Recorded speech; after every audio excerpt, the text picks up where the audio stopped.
what drives you? Because you have this hog operation, you got a feed mill. We didn't even talk about the feed. We didn't even scratch the surface on that. But you got this feed mill, you got this hog operation, and then you're doing this too.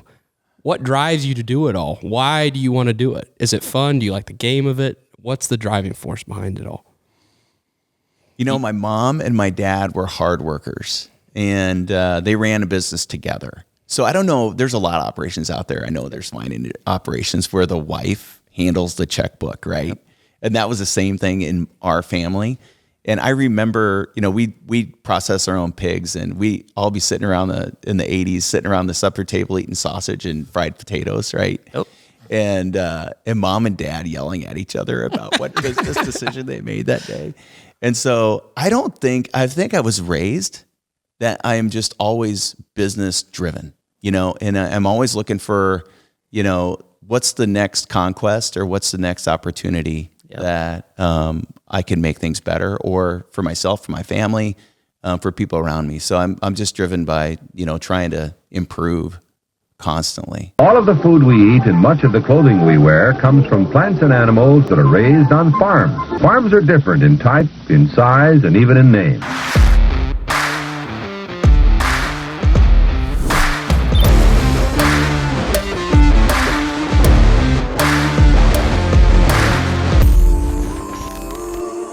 Welcome to Barn Talk. What happens at the barn stays in the barn until now. We're going to let it all out for you guys. So today, shit is a big priority today. We're going to be talking about a lot of shit. And more importantly, the opportunities that lie somewhere underneath all these hog barns out there across this great nation. So we're going to dive into it and get into the nitty-gritty details of how valuable that manure is, because we already know it's pretty valuable, but how truly valuable can it be? That's the real question. But before we get into all that, you guys know the drill. Pay the fee. If you guys get any value from the show, if you learn something, if you're related to us on something, if we made you laugh somehow, share the show, because we're trying to grow this thing. And we believe in organic growth. We don't run ads to promote the show. It's all because of you guys. And we see that a lot of you guys are paying the fee, and we appreciate it and love you guys for it. We also see all the reviews that you leave on Spotify and Apple. Continue to do that as well. That helps us out in a huge, huge, huge way. So thank you to all the people that have been doing that. So we really appreciate it. So go out there, pay the fee, guys, if you get anything. Get some merch. I remember today I put on my... He's repping the gang here. Yeah, I do have actual Barn Talk and This Will Do farm clothes. I think of them as my go-to-town clothes. You know, I don't wear them a lot around because they're valuable to me. Yeah. But if you would like some of this, link is in the description. So, yep. An abbreviated market update today, because we got a lot going on, and honestly, the markets are kind of in weather mode. So it's dry around the Midwest. It's definitely dry here. We got about 1/4 inch of rain yesterday, which is not near enough. We're really, really dry. And if we don't get some more, it's going to start tipping back pretty hard, I think. And I think that's going on a lot of places around the Midwest. And so the markets are trading off of that. You can still get a $7 bid for corn local from maybe one of the hog feeders, but you know the board is down $5.83 somewhere around there. I guess I didn't look. Today's Tesla's annual shareholder meeting, so they're probably going to vote to do a 3-for-1 stock split. The whole tensions with China and Taiwan and Russia and Ukraine are pretty much driving a lot of the world markets as far as oil and precious metals and all that. Do we have inflation? Are we in a recession? Are we not in a recession? I think it's all kind of lip speak, but the markets are kind of they don't really know what to do. So that's the long and the short of it. So our guest today, we actually met at NPIC in Wisconsin Dells, and great guy, and we had a great conversation. And if any of you listen, probably can agree with this. When you go to public meetings, whatever, you spend a lot of time doing small talk with, hey, how's it going? What's up? Oh, fine, and chit chat. And rarely do you get the chance to have a really deep conversation about stuff that is really important or stuff that is good to think about, deep to think about. And Russ, we ran into him at a dinner, and he actually sat down and we started talking, and really interesting guy. And he is doing some stuff in the world of manure separation on his own operation that just really intrigued us. So we wanted to get him on here, and it just so happened that he was coming close. So we jumped on the opportunity. So here we are. And yeah, we don't know everything that this guy does, but we know that he's a hustler and he's got a lot going. So we're going to dive in as much as we possibly can on it. And also, we got in some deep shit that's what I like. When someone sits down and you start talking to us, when you start getting into deep stuff, that's what I really appreciate. So I'll give mad credits to this guy because he did that. So. All right, let's go. Well, Russ, welcome to Barn Talk. Thanks for coming down. You bet. Thanks for having me. Yeah. It's a beautiful barn you guys have here. Thank you. It's coming along. It's come slowly a long but surely. ways since a coon habitat when we started. So Oh yeah, I bet in these lofts, in the past, there's probably been lots of vermin up here. yeah.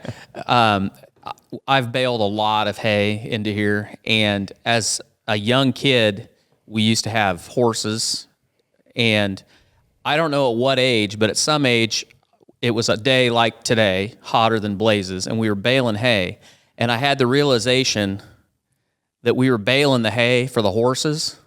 And that was when I realized I didn't really like horses all that well. I was like, why do we got these horses? We need to get rid of these horses. Pigs are so much easier. Yeah, pigs are way easier, and we don't have to bale any hay. Why are we doing this? And it wasn't too long. It was a little while, but since we got rid of the horses, no hay. So, I grew up with horses too, so I know what the bale elevator looks like. And what it's like walking alongside the rack, throwing bales up on the rack. So yeah, spent my day in a loft.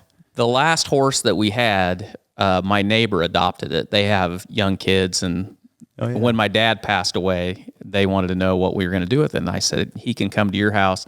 And they'd never had horses. And the husband asked me as we were loading him up, he's like, so how much hay? Like, how much hay will this horse eat? And I just put my arm around him. I said, as much as you'll feed him, Kurt. And he's like, he kind of just had this look like, oh boy. Crap. What did I just do? Yeah. There's a form of craziness that travels along with horses. And women are attracted to it. It seems like to me. My girlfriend is one of those women. Yes, she wants a horse in the worst way. That's her dream. That's all she wants. Yeah. She'll be a happy camper. But it's kind of, it's one of those things. That's pretty easy. That's a pretty good, satisfying thing. If you can just get them that horse, well, they're happy. Yeah. I mean, obviously. Yeah, and you'll be happy too out there in heat like today, baling small square bales to feed that horse. True. Yeah. So before we get started, just give a little bit of where people can find you, your social, if they want to reach out to you, if they want to see what you're up to, where can people find you? Yeah, I'm on LinkedIn. Yep. With Environment, the company that I'm working with, and then Frontier Cooperative and Central Plains Milling. Central Plains Milling has a website, centralplainsmilling.com. You can go there. And then, in Nebraska, I've got 34,000 spaces that we contract feed and take care of over there. And then I'm in the feed business. I'm also on Instagram. I'm not a real great social person from a standpoint of being on social media. Yep. But it's just Russ Varying on Instagram is what it is. Yeah. If you got any questions or if you got anything from this podcast, go follow him. Go check him out. Go check out what he's up to. I don't bombard him because he's got stuff going on. But he's a busy guy. He's a busy guy, but go check him out. So what was your first step? Because you're into feed, you're into the business that you're doing here also, but you kind of started with hogs. Am I right with that? Yeah, actually, my dad started in the feed business, and over the course of years in the 70s and 80s, he got involved with pork production and the nutrition side of it. And then we were, owning sows in the 80s. We had about 1,200 sows. We had one facility that we owned and then another one that we leased. And so, it was either castrating pigs or processing pigs. We washed barns, that kind of stuff growing up as kids. Just anything that you would understand if you're in the business. Yep. as your free labor, 18 and under, before you go to college, there's a great opportunity for you to be on the end of a handle of something. Yes, that's well put. That's well put. Either that or, I would haul isolene pigs for my dad in the morning early when I was on break or, whatever. I mean, it was just whatever it had to be, loading market loads, all that stuff. So... And we did it in modified open fronts. Sure. Right? So if you go back to the 70s and 80s, and actually horse barns, outside yards, all kinds of stuff like that. So wherever you could put them. Delivering feed from a biosecurity standpoint in 1970 was a way different story than it is today, where they had those Cargill sloped yards where you just drove through and opened gates. And just drove right through the manure and just ran around. But in Nebraska, there was a lot of small farmers that had a lot of pigs, especially in Colfax and Cumming County and Stanton County. Very similar to where, Washington County, Iowa would have been very similar in that about when you went up the road, everybody had some sows. I mean, there was some guys that, at that time, if you had, 240 sows or 400 sows, you were a pretty good size producer. But a lot of people had 80 sows or 100 sows. And the idea of a feed bin, there wasn't any. It was husky. However many bushel you could put and how many ton you could put. I don't know. Is it a ton and a half? I don't know what you could put in one of them, but it was an 80 bushel feeder. I know it inside and out. And the reason I know it inside and out is my dad would sell a semi load of them almost every week. And we would put them together.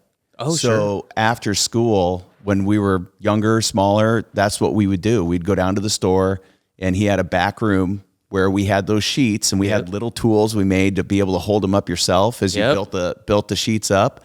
And we would put feeders together. He had an older gentleman that would help us, and as kids, we would just put feeders together after school is what we would do. That's crazy. And we actually did the same thing, and that's probably why I have a hearing impairment.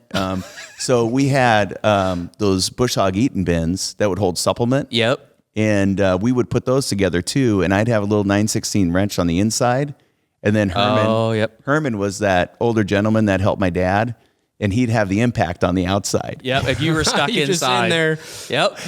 Just Ears ringing. hold the nut, hold the nut, just back and forth. You're laying in bed at 10 o'clock at night, and you can steer there.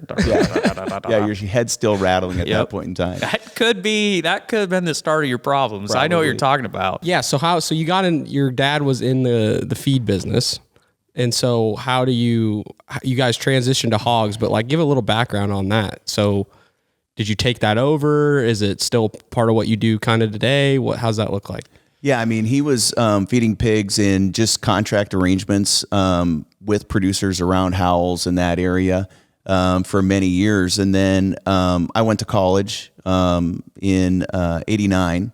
And when I graduated, I came back and I just worked sales for him. But then there's the hog side of it too. So I was marking market loads or, walking through barns, checking pigs, dealing with all of that. So involved in that part of it. And then in 94 actually, came over to Iowa and looked at some of these new style hog barns, right? The double curtain barn.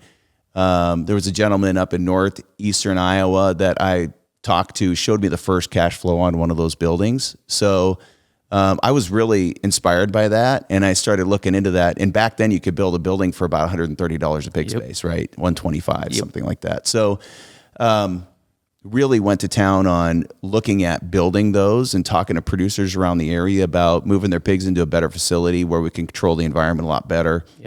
We can capture the manure and be able to use that on our crops as well. I mean, with the MOFs, we were able to do that, but that was never a full pit, and there was concrete. When you went to total slats, it was a different game. And so tried to get more and more people in the area to do that. There was a few barns that went up, but back then in the 90s, if you were a contract grower, it was kind of a bad thing. It's almost like you gave up. Like you gave up raising pigs. And so it was hard to get people to do that. So we did some fundraising and did a couple things. We built a 5,000 head site in 97, but we had been building some of our own barns that we were feeding our own pigs in. So we moved away from some of the contracts that we had with producers, and we built our first 4,500 head site. And we were doing 3 site production. that was kind of when All In All Out started Sure. picking up, and 3-site production, farrowing, nursery, finisher. And so we started doing that in our own facility, which was a 4,500 head finisher. And then we still had some contract barns on top of that. That was a family owned enterprise. So those 4 buildings that we put up were family owned. And then at that point in time, we went and built a 5,000. On top of that, we fed for a genetic company back then. And then in 98, we added 9,600 spaces to 4,800s with kind of a partnership that I put together. So I've always been on the side of like, okay, let's figure out how to do more of this. And I think it was driven kind of by the feed business, but I really enjoyed, I started every one of those sites up myself and took care of the pigs. And so I really enjoyed what I would say more in 98 was wean to finish.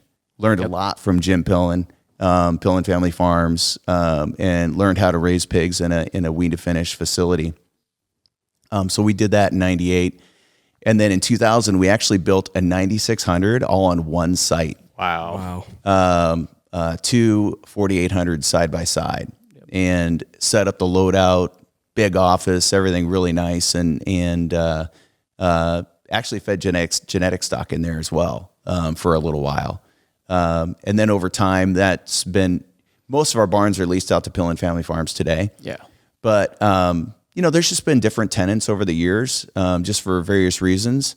But otherwise, we did that. And then after understanding and managing and working in barns, we went to bigger pens and did a lot of different kinds of experiment with feeders and different things like that.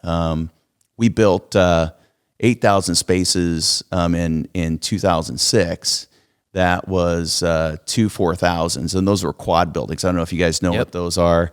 You got 4 rooms in that building. They each hold 1,000 pigs, and I really enjoyed working in that facility and managing that facility. And that was all tunnel vent. That was our first tunnel vent barn that we built. Actually, the 9,600 was also tunnel vent back in 2000. And then we just continued to expand from there. And so it's been kind of a fun journey from that perspective. But at the same time, we had the feed mill that was feeding all those facilities as well. So Gotcha. I don't think there's a different story in the industry. Nope. I think it's pretty common, and especially if you go into Iowa. Yep. And so for so many years, I always thought the progression of the swine industry went from east to west, because I don't know what it was about the Missouri River, but when I would go over to Iowa, I saw these giant feed mills, really successful communities, a lot of livestock. People weren't afraid to be in a hog barn. And then you go across the river, and it just seemed like it kind of phased out. Yep. And we want more row crop in Nebraska. And that's been my message politically and with anybody, is what kind of commerce that livestock brings to a community. It is amazing. It is. The amount of probably that dollar is flipped 3 to 4 to 5 times when you have livestock in a community. It's pretty amazing. Yeah. Yeah. What do you always say about when you build a hog barn? How many people are affected positively by that? Just one building. All the companies that are involved in it's one of the greatest in the Midwest. It's really one of the greatest economic development drivers there is, because we did a video about this for your building. You go down the line, and the slats come from Cascade, Iowa. The building came from Lester's Prairie, Minnesota. The gates are made in Earlville. All the people that work there, the electricians, the feeders come from Nebraska, from Bramers. From Jamie Bramer, who I know very well. Yeah. Yeah. And that's all Midwest, putting people to work. But, to your point, you take a town like ours. We have a town that's 8,000 people. And there's a lot of people that I think would like to fantasize that the driver of economic development in our little town is not pigs, but they'd be wrong, because the number of jobs created by just the three large integrators in our area employ more people than, and then you have Bazooka Farm Star that makes manure handling equipment. You have the hog slat plant. You've got a QC, you got a hog slat, you got the Ace and More for when they're closed and you need, you go down the line, and then all those people shop. All those people got to buy gas and groceries and everything else. And in an era where we were a community where we had a crane valve factory, we had a Perfex that made radiators, we had a We had a machine Modine. tool. Yeah, Modine was a radiator. All that's gone. But the ag has stayed, and the ag stays. And another great example, and we did an abbreviated market update, but the cash price for corn on the board, or the board price for corn versus what you can sell your corn locally today, there's over $1 spread, because the feed mills, they're needing corn, so they're bid. You can still get, I don't know whether right now, but it'd be very close. I know when I checked last night, you could still get over a $7 bid for corn delivered in. I mean, it's just amazing. And I was going to comment on, you said, how in the 90s, and that mindset about not wanting to custom feed, that was big in this area, because if you talk to any of the guys that are integrators today, one of their biggest struggle was getting people to build the barns, because it was a pride thing. Ego. Yeah. And I had that pride thing. And I'll tell you this story, and I may have told this before, but when I bought this Farrow to Finish operation from Gary Ledger, shout out to you, Gary, 120 sows, I went out on my own, and I was at a dinner with Dave Eichelberger, and he knew that I was looking at buying it, and he says to me, he goes, why don't you just go up, and we just bought a 240-acre farm. My dad had bought it, and he said, why don't you just go up on that farm you bought and build a couple of buildings for me? And I was 21, and I looked at him like he was batshit crazy. And I was like, I can make way more money feeding my own pigs than raising pigs for you. And in typical Dave fashion, he just goes, yep, you're right. And then he said, but it's not always going to be that way. And that was in 1992. I built my first finisher in 2010. And I'll never forget this. I went down to Eichelberger's to get the contract. And the guy that usually did it, I said, hey, I want to sign that contract, or I want to get that contract. He goes, yeah. He goes, Dave came down here and got it. He said that he wanted to talk to you. He goes, he's got it at his office. So I went to his office, and he had it already, and he slipped over there, and he goes, hey, he goes, didn't we talk about this? Like, I don't know, how long ago has that been? And I just smiled, and I was like, yep. I said, you're right. But the 90s changed that so fast, because the amount of money that got lost in Farrow to Finish operations, and that was really the catalyst, because it went from being not very sexy at all to, holy cow, how am I going to hold my cash together? Right. And the way you did it. And it was hard for those guys. It was hard for those guys starting out as integrators too. Don't get me wrong.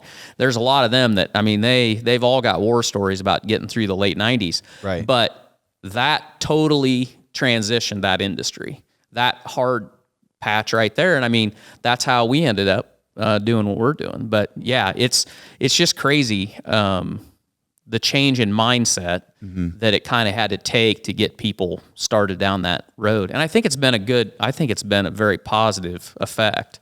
So yeah, if you think about it, the barns that we built in 95, they're still getting the same revenue that they got in 95, actually a little better than it was back then. That's right. And so what can you build on your farm that perpetuates like that? And you got to take care of it. Yep. You have to upgrade it. So we're on our older barns, we're kind of on 5-year contracts, which, that's fine. I'm good with that. And then what we do is we say, hey, what do you want? Yep. What do you want us to do? What technology do you want in the barn? What do we want us to change? And so we just go back to them and say, okay, well, you want new gates, you want different feeders. We just go ahead and do it, and we sign another 5 years, and that system just continues to pay itself off. That's right. And create dividends for my family. My brother, I got to share this with a little bit. My brother's a 2-time Olympian and in Greco. Oh, wow. And pretty much put him through training camp. That barn was done. Oh, yeah. It was creating some revenue for him and supported him through that. He won a world silver medal in Greco at 84 kilos. Wow. And so he dedicated post college 10 years to his training. Yeah, it was pretty amazing. That is amazing, unless you're the brother, because that means that you probably never got to pick on him at all, did you? Well, I wrestled for Nebraska and he wrestled for Nebraska. And so for a while I got to beat on him. But then, when he graduated high school and went to college that first year and I stopped training, then it was pretty much done.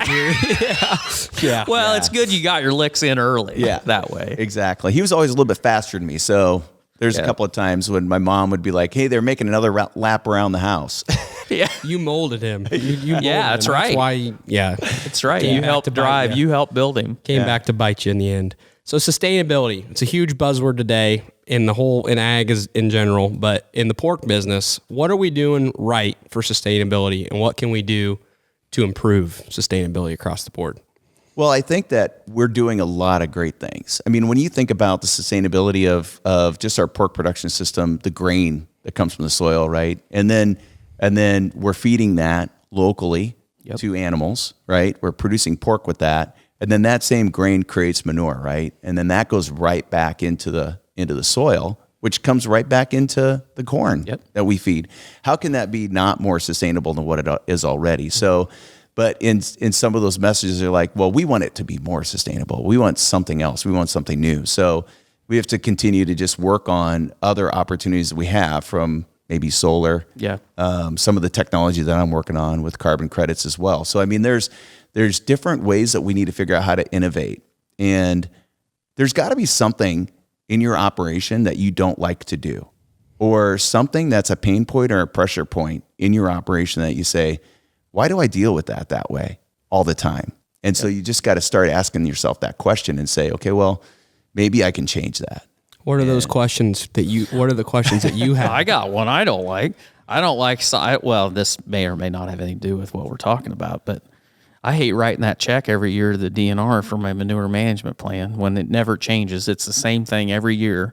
And I pay somebody prepare my plan and I do everything the same and I write 2 checks every year. And I'm like, I wish I could find some way that I could just get a check from somebody for doing nothing every year. Oh, that irritates me. Right. Yeah, we have the same fees in Nebraska. I don't know if ours are more or less than what Iowa is, but yeah, you have to get your annual permit fee. Yeah. And then we have to supply a manure management plan with every new site that we build, and then that's got to be carried out. But there's always something there. From my perspective, I've just been overly frustrated. We own some ground, but not a lot. We produce more manure than we can actually apply to our own ground. I've been overly frustrated with the ability to manage that efficiently and be able to harvest the money or the dollars in the fertility that we supplied to local farmers. And especially I think it's probably more in Nebraska because there's less hog barns. One statistic I could throw out there is that Northwest Iowa, there's 2,500 pigs per square mile. Nebraska, there's 200 pigs per square mile. Wow. So it's a big difference. And so the understanding of the value of manure is in Nebraska. I think people do understand, but at the end of the day, they all leverage it, right? Because you've got an 8-foot deep pit that gets full. And so they're definitely going to wait until you really have to get rid of it. And so in the past, if I've had to pay to get rid of manure because maybe a water line breaks and so we don't meet our October application, we've got to do it in August or September and nothing's off the field. So somebody chopped silage or earlage or something like that. We go onto those farms. We've had to pay to apply it. And that is, and I know that it's more than this now, but the value of that manure at one time is like $10 a pig space, right? Mm-hmm. It's more than that now. I know it is because if you talk about fertilizer, doubling or tripling in value now, it's probably $20 a pig space. And it's better. Yeah. And I can testify to that. In our area here, so most of our manure we can utilize, but not 100%. And we're lucky in the fact that we don't have to pay to get rid of it, but basically we're getting rid of it. They're paying the cost of hauling it, and I'm getting nothing other than I'm getting it gone. But you get to a point where I know what the value of that is, and I've seen the difference in the period of time from when we started with confinement and having deep pit barns to today. Our fertility levels and the quality of the crop we raise has gotten better as a direct relationship to the manure that we have. And so it's truly not a one-to-one. You really can't compare it. And I mean, yeah, I'm a little bit biased, but I think most people that know anything about fertilizer will agree that that the value of the manure versus commercial fertilizer is not a true one-to-one. I think the manure is actually a little bit better than unit to unit. So you just hate, like, I would really hate to have to pay to get rid of it. But I hate, like, I'm like, we need to find more dirt. The only problem is the dirt seems to be awful expensive too. So Sure. Yeah, I mean, they look at the soil now as an organism, Yeah. right? It's something that produces that yield, right? And so soil health is a real big discussion topic across the board.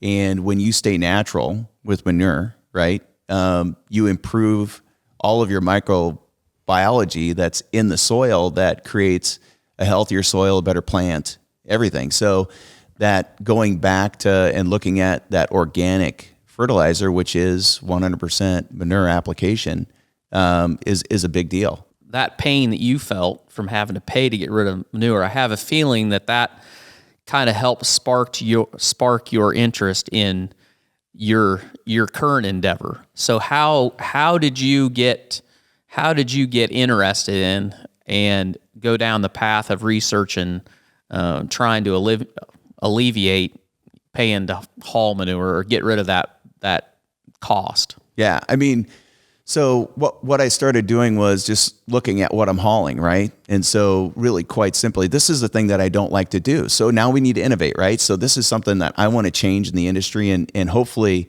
it affects a lot of people in the industry and really helps them an awful lot.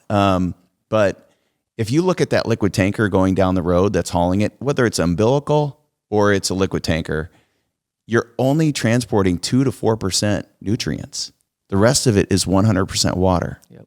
And so on the last facility we just built, which is 13,000 head, that equates to 1,500. So if we put a deep pit in, we didn't put a deep pit in. If you put a deep pit in, it'd be 1,500 5,000 gallon loads of manure. And we can reduce that by drying that, by separating that water from the dry matter to less than 200 loads, side dump loads of manure. That is crazy. And I can do it when I want. I have control. So I'm producing dry matter every day, and then I have the opportunity to apply it when I want.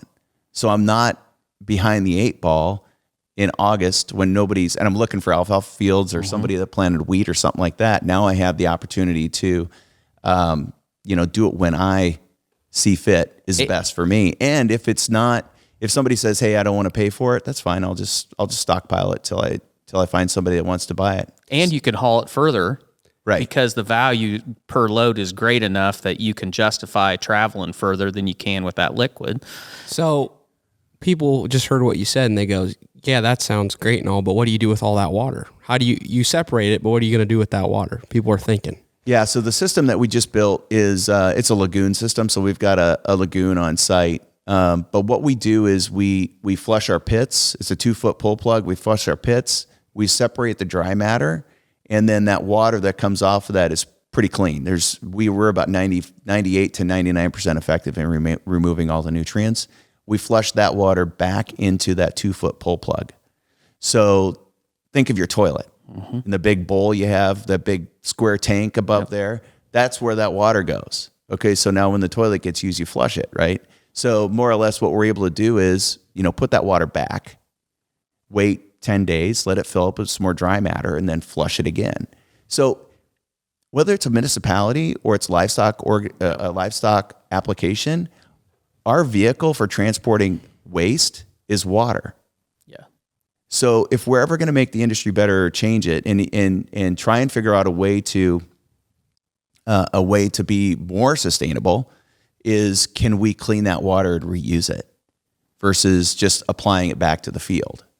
And that's been my quest for about the last 5 years. And that's when I met Paul Koenig, who's my partner in environment, and he has the solution for that. So we teamed up, and now we're working on that here in the industry. manure separation that's not a new thing, but there's some differences because you correct me if I'm wrong. So I feel like they've been doing this to some degree in the dairy industry for a while.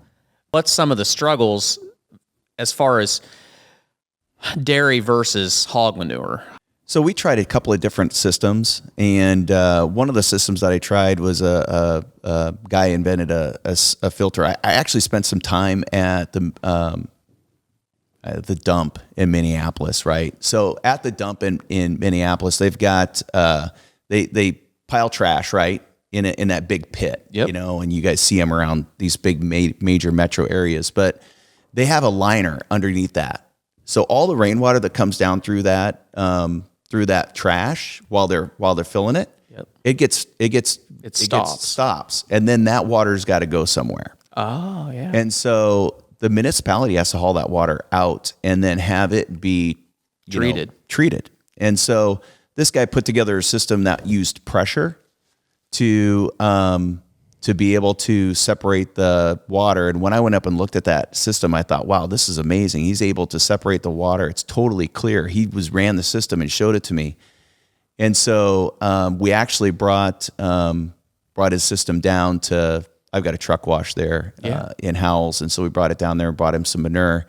And there's so much organics and so many nutrients versus what that had. It was just, it was not real dirty water. Right. It was almost like top water off of a cattle lagoon. It wasn't very bad. Once we put manure through that, it just plugged the system up because there's just so many components in that manure that, don't filter as easily. And when you're using pressure, you have to clean the filter somehow, right? And so that system didn't work for us. And the dairy, they use centrifuges, they use belt presses, a lot of the, ethanol, they're using that type of system. But in that system, you don't get everything. So you get certain nutrients down to a micron level. They pass. The big stuff you get, right? But then a lot of the little stuff doesn't come through. And that's why when we started moving to this direction, 2018, I went down to Houston, and Paul Koenig he had been on the Trump trade mission. Okay. And so he had a group of Chinese there that he actually signed one of the biggest deals with the Chinese government over there, and on that Trump trade mission. And so they were there in Houston, and it was right after the hurricane that went through and just wiped out the whole city. And so we went down there, and he was treating wastewater for the city of Houston. And I saw the first machine running down there, and I just couldn't believe it. So just to describe it, it's called a vacuum drum dryer. And what it does is it uses a filter that is diatomaceous earth, more or less. Oh, yeah. It's like my pool filter. Yeah, yeah. And so it's pulling the water through this filter instead of pushing it through. Mm-hmm. And so what it gives us the opportunity to actually cut the dry matter off the outside. And so as that drum turns, as it fills, so you can take it off. Right. Yeah. And so we've successfully done that with this facility that we have now.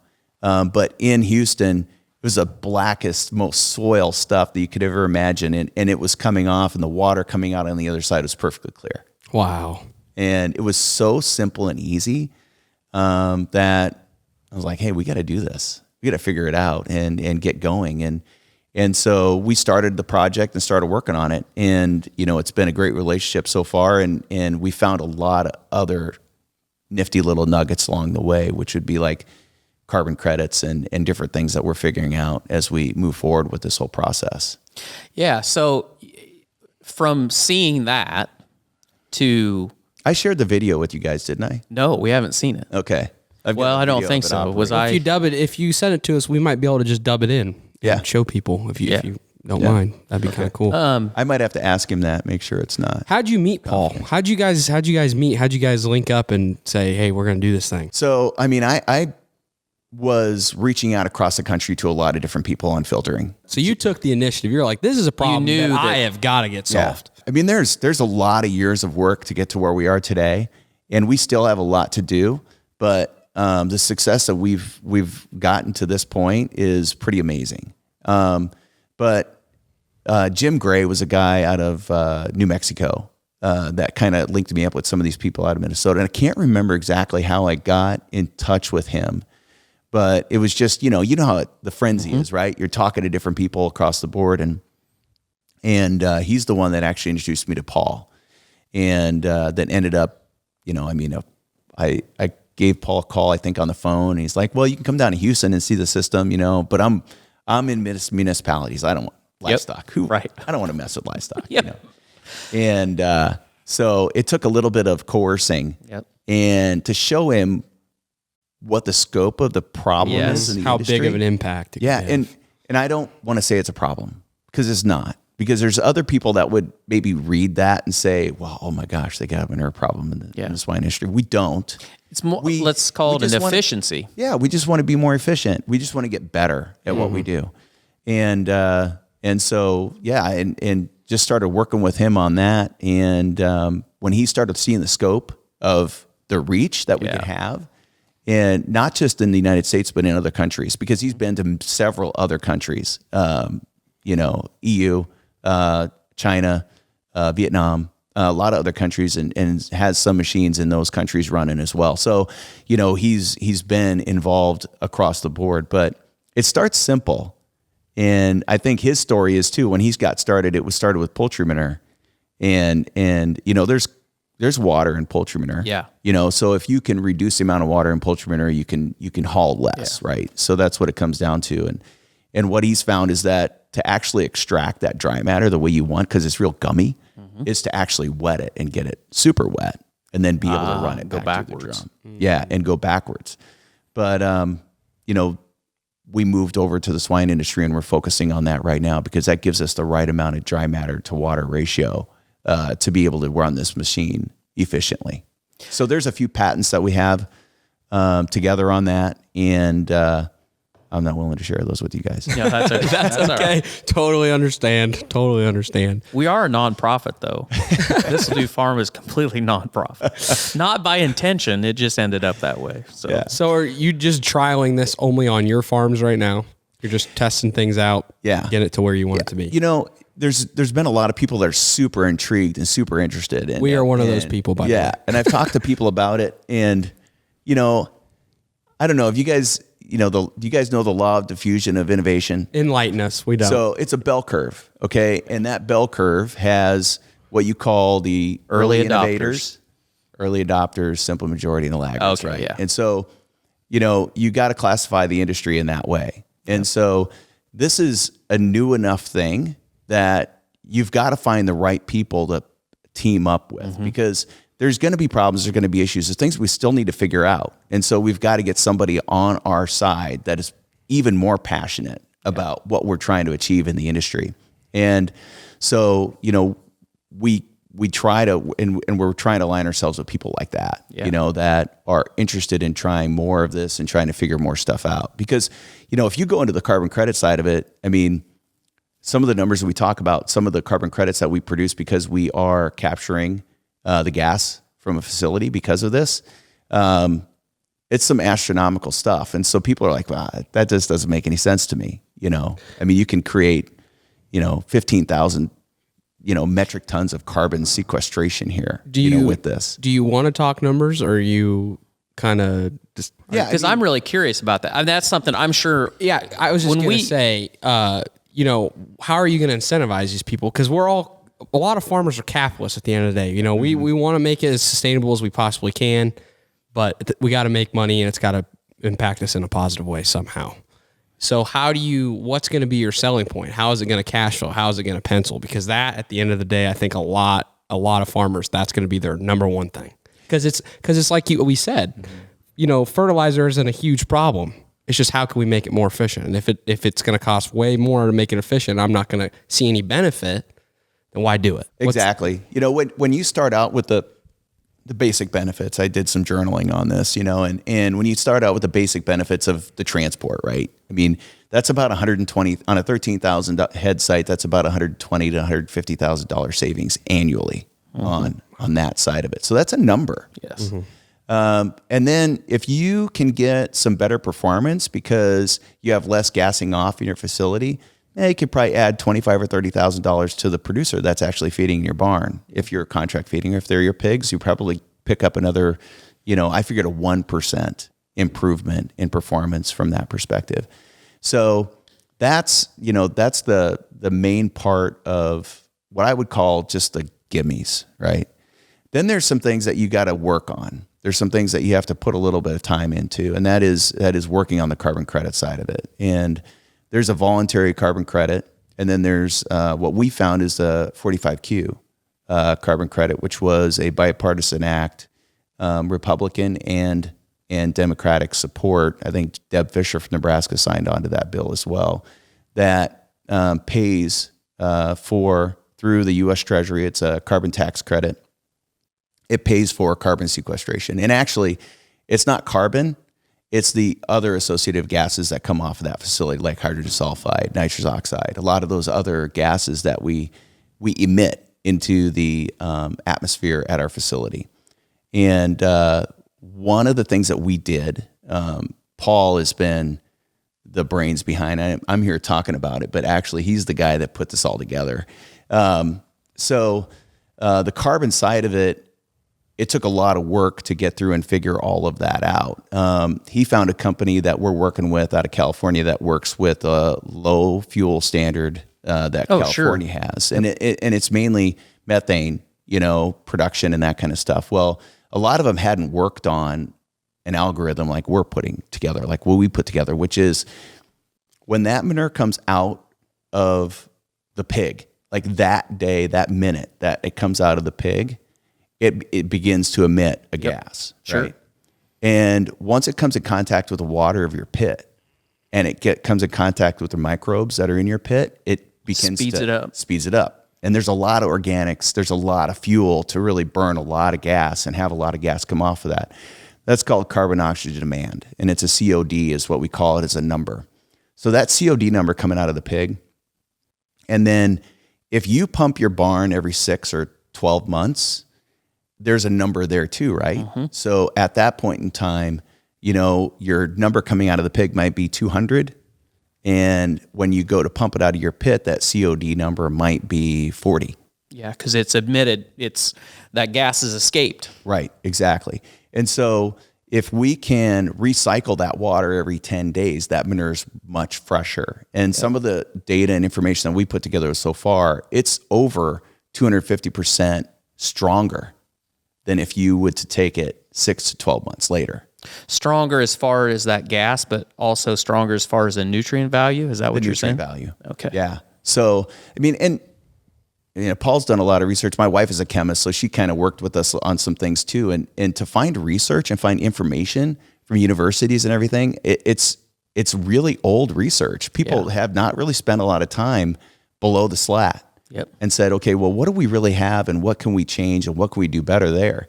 And so some of that information was, a lot of it was overly gassed off, lagoons, that kind of stuff. So we started doing more research on that, and we found that, in our own facility, that when you start, how are you going to record that in a deep pitted barn, what the value is, post pig 1 day, 2 days, 3 days, 4 days, 5 days, 10 days, it's pretty hard to do that. But with our system, we can do that because we can flush those pits and analyze that.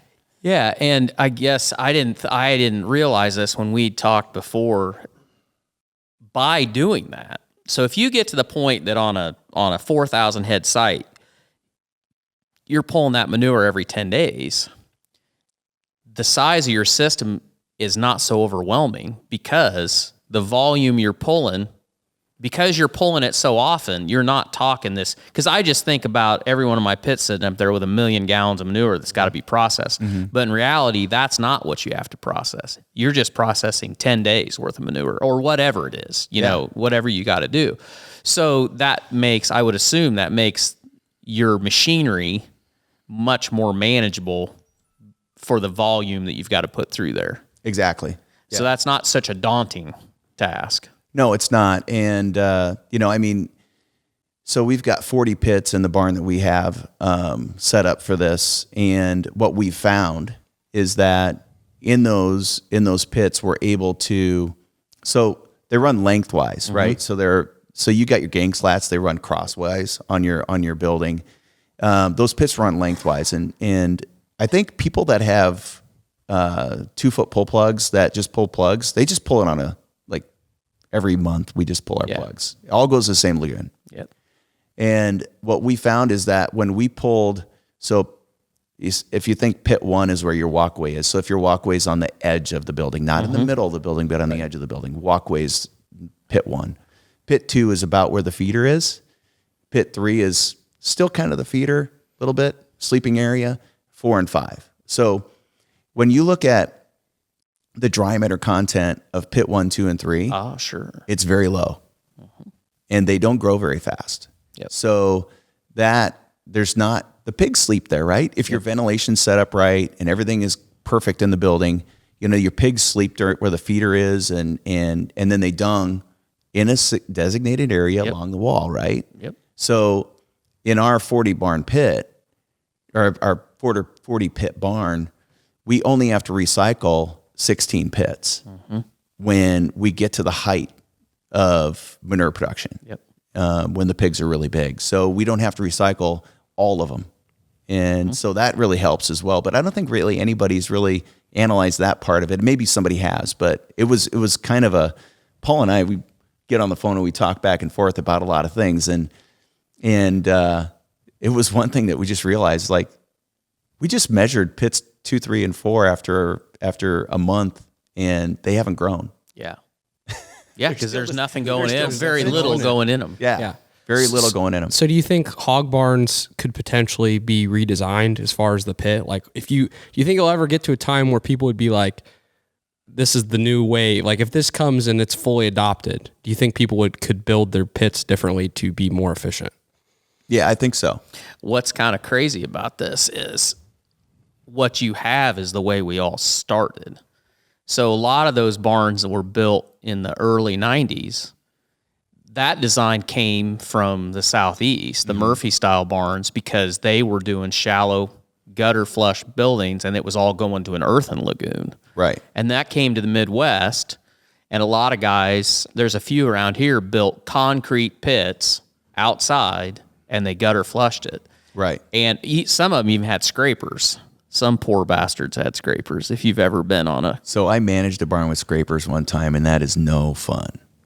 It's terrible. When I first started in the hog building business, I got in on a repair job of a barn where somebody had to get on a creeper and pull themselves up the cable to the end to get to the dolly because the pulley at the end had pulled out of the anchors.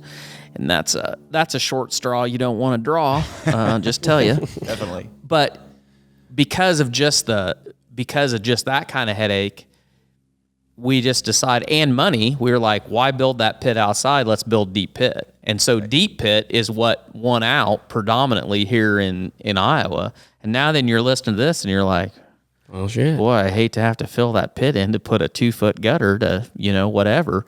And it may be, but the economics, that's the thing. It's exciting because we don't really know where that economics are going to go on the carbon side of it. But when you look at the cost of transportation and you look at the environmental demand for more efficiency on water usage and everything else, I mean, you honestly could get to a point where exactly what you're talking about. You may have to redesign. You may end up building a new barn. Mm-hmm. You may have to get those 300 Amish that we were talking about moving barns to pick up your old shed and move it over to your new foundation. Or you just throw a match and start over again. Yeah. Exactly. And what if the carbon credits are worth more than what the rent is on the facility? You think that's possible? You think that's a possibility in the future? Yeah, I think that's possible. Yeah, I think we can do that. So, the carbon credits are worth a lot of money. And through the U.S. Treasury, which is 100% guaranteed. Right. There's no other way. You're going to get paid for those carbon credits, a tax credit, but then if you produce more than what you can claim on your taxes, they'll pay you cash on that side of it. And there's just been a bipartisan bill that's supported, which Paul's been talking to me about a little bit. It was the Build Back Better bill. Yes. And now it's the Inflation. Reduction Yeah. Act. Right.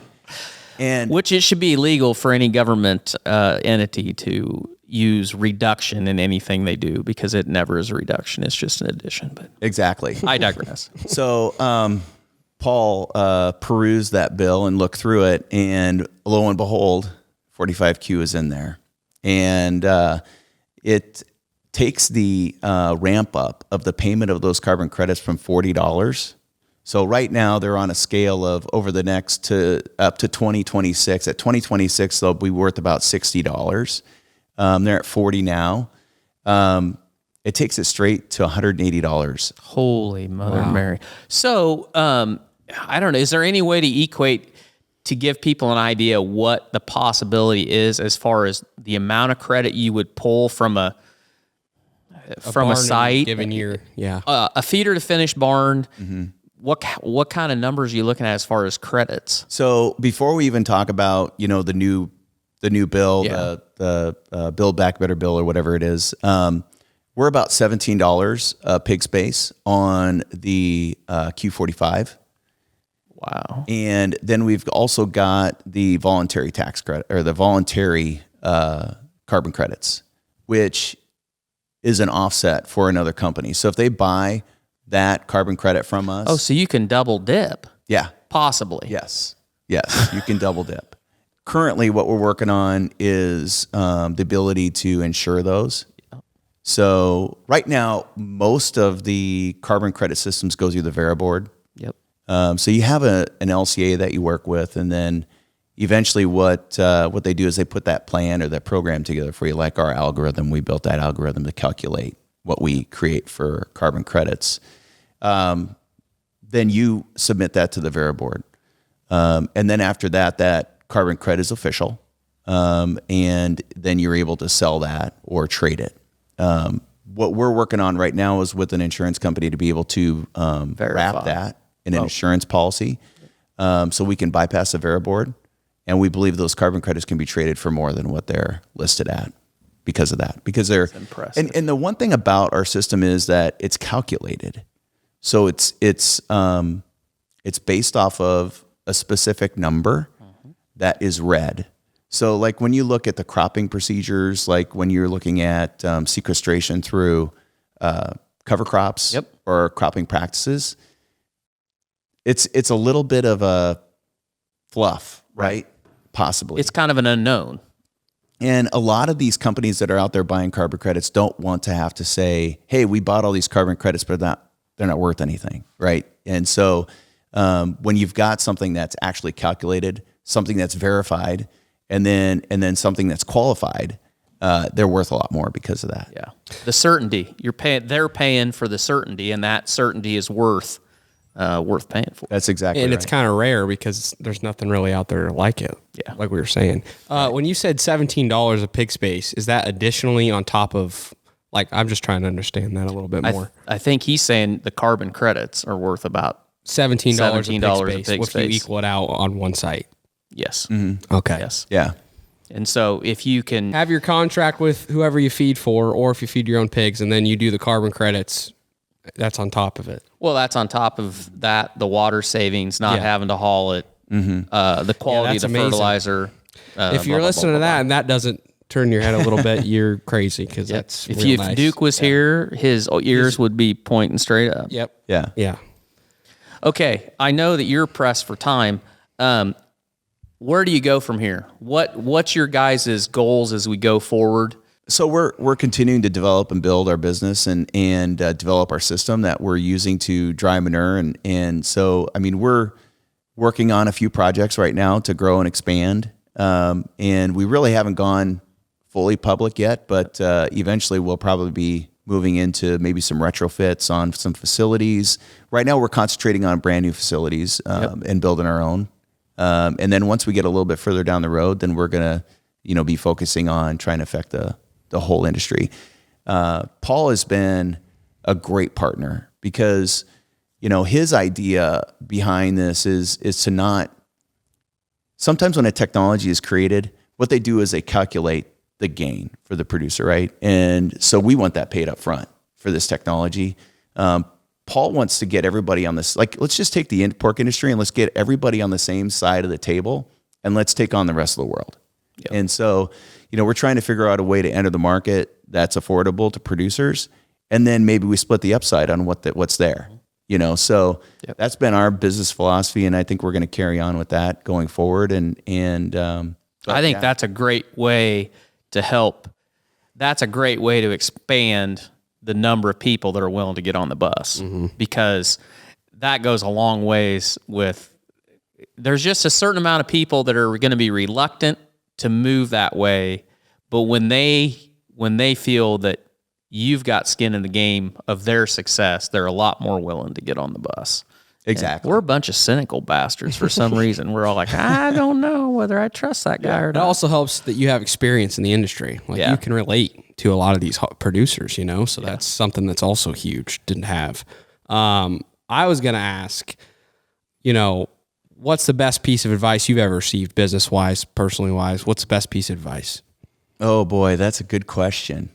One good piece of advice anyway. Well, I think, I really want to say this. I think it's about patience, and I believe in God, and one of those things that put people around you that share your beliefs, that share your passion, and really you can accomplish anything. And that's what I was going to make that statement. I need to find somebody that is pained just like Paul and I, as much as we are about the manure and the water that's in our system, and align with people like that, that share that same drive, and but otherwise, I've got partners that are faith-based and partners that are great people. And my brother made a statement the other night, you just don't get anywhere if you don't have great people around you, and that just really makes a big difference. It's 100% true. So, what drives you? Because you have this hog operation. You got a feed mill. We didn't even talk about the feed. We didn't even scratch the surface on that. But you got this feed mill. You got this hog operation, and then you're doing this too. What drives you to do it all? Why do you want to do it? Is it fun? Do you like the game of it? What's the driving force behind it all? My mom and my dad were hard workers, and they ran a business together. So I don't know. There's a lot of operations out there. I know there's mining operations where the wife handles the checkbook, right? Yep. And that was the same thing in our family. And I remember, we process our own pigs, and we all be sitting around in the 80s, sitting around the supper table eating sausage and fried potatoes, right? Yep. And mom and dad yelling at each other about what business decision they made that day.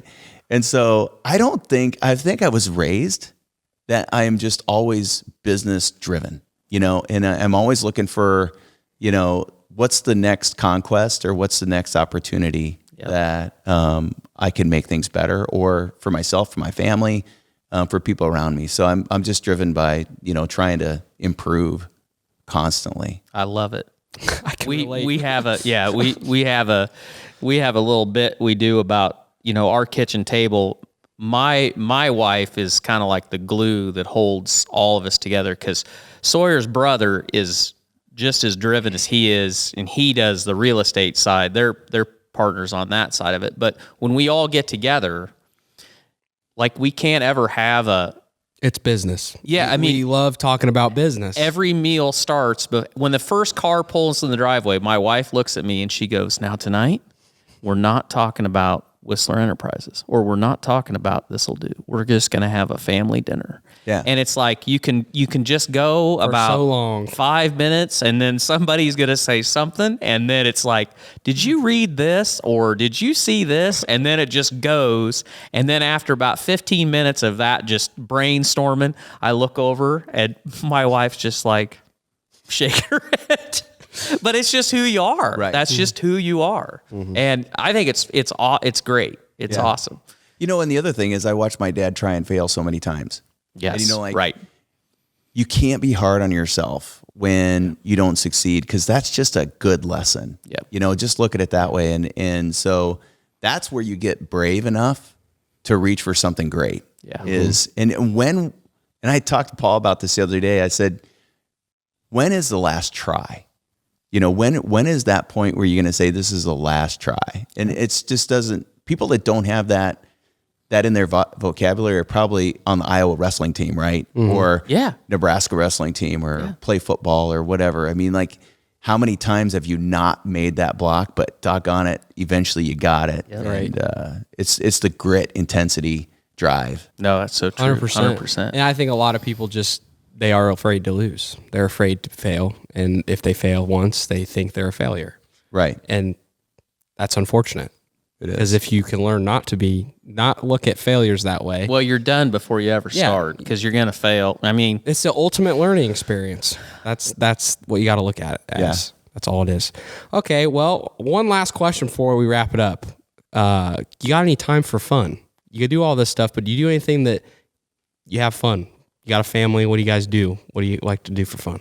You know, so my father-in-law has a beach house out in Delaware, so we like going there in the summer, spending some time there on the beach. We spend a lot of time with family, you know, so all of our vacations that we take are with family.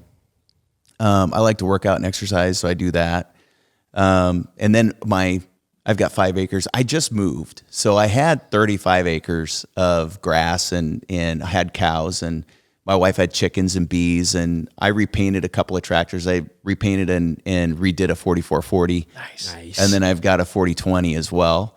And so I'm always like to weld and do different things like Tinkering. that. So yeah, I just tinker, you know. And but now we moved to 5 acres because this business I'm traveling more and stuff. Yeah, right. So my brother has a place out in Buena Vista, Colorado. So we like going out there, you know. And my daughter is a landscape architect in Denver. So we're spending more time out there now. So she's actually getting married here September 10th. So I'm pretty excited about that too. That's awesome. So Awesome. It's where the family's at. Yeah, between moving this year, I never ever thought I would move again, but we did, and boy, I tell you what, that was crazy. And then now planning a wedding too. So it's been a pretty busy. It's a lot. That's a big spoonful. I think my wife is way tougher than I am, because she has to be, because she's got so much to do, because I'm preoccupied with so many other things. That she's a rock for me. She really helps me. Well, that's awesome. Well, we sure appreciate you making time. It's been a pleasure, and it was awesome. I said in the intro that when we go to deals like NPIC, I always I shouldn't say I hate, but so much of those types of experiences are small talk with people about how you doing. Oh, good. How about you? Oh, real good. And you don't ever get very many good meat and potatoes. But I was so thankful that you sat down at our table that night. Looked at us and saw pity on us. Said, I better come talk to these sorry guys. Exactly. That was such a great conversation, and I love situations like that. I love to be able to get real with people and talk about exciting stuff and what they're doing, and so we really appreciate it. Yeah, I'm glad you made it. I'm glad you guys made it.